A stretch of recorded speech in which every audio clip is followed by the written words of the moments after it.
And there's this, blue-collar workers are in demand, which means potentially fatter paychecks. So according to the Conference Board and the Labor Department, the annual wage growth for blue-collar workers topped 3%.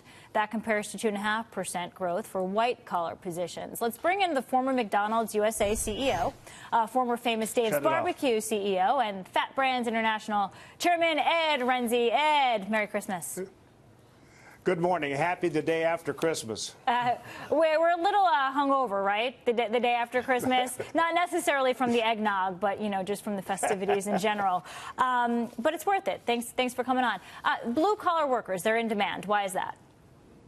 Well, I tell you, I get to see construction business and the restaurant and hospitality business up close because there's a lot of capacity coming on board, and the shortage of carpenters, plumbers, electricians, concrete workers is pretty profound, and that shortage is starting to drive up costs. But I think it's all manageable. I think it speaks well for our economy. I think we've got too many college graduates and not enough trade school graduates in this country.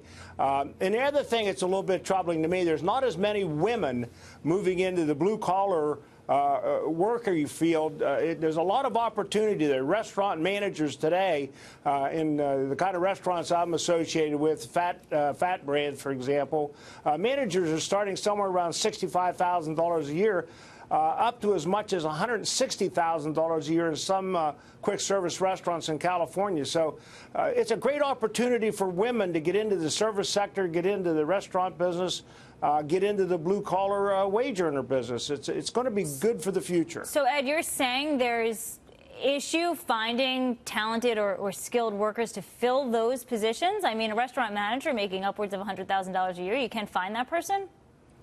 Well, the reality of it is, if you're going to be a restaurant manager, you have to start out generally as a minimum wage worker at the lower end skill sets. And you have to go through training for McDonald's, for example, is up to 2,000 years.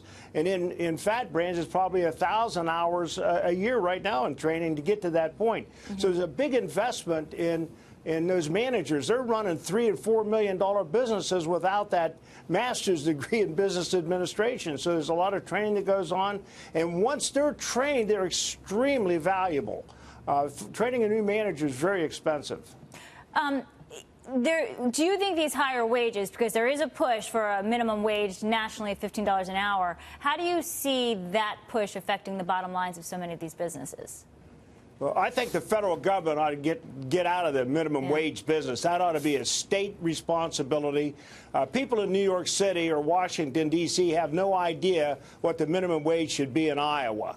They're out of their minds. The idea that politicians know everything is proven erroneous every day.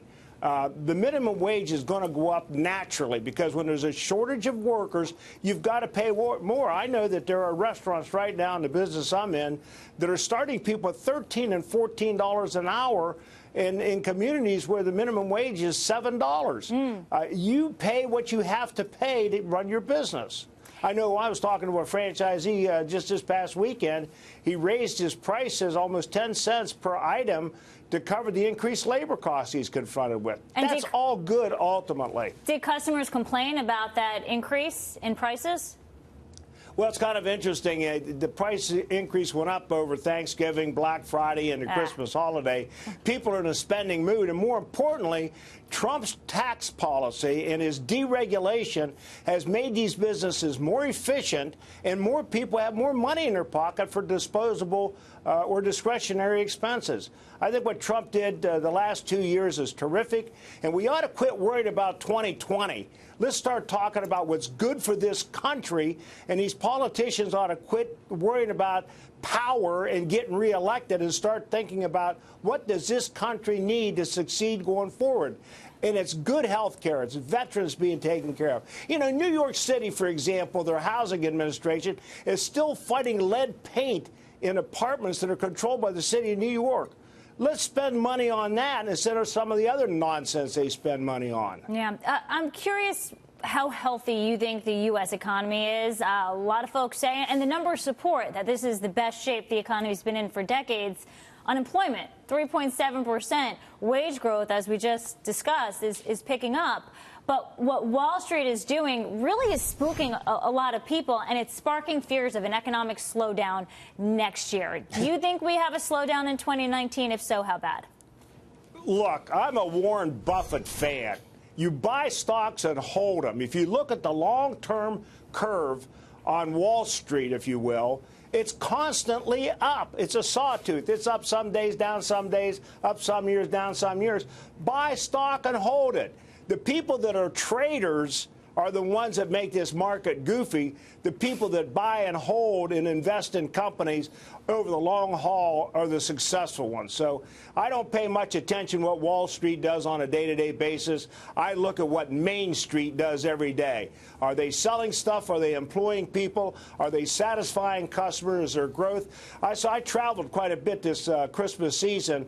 I was shocked at the amount of new construction I saw all over the place. It was joyous in my mind because I'm a free enterprise, free commerce guy, and I love it. And I think if the politicians stay the hell out of the economy, we're going to do just fine.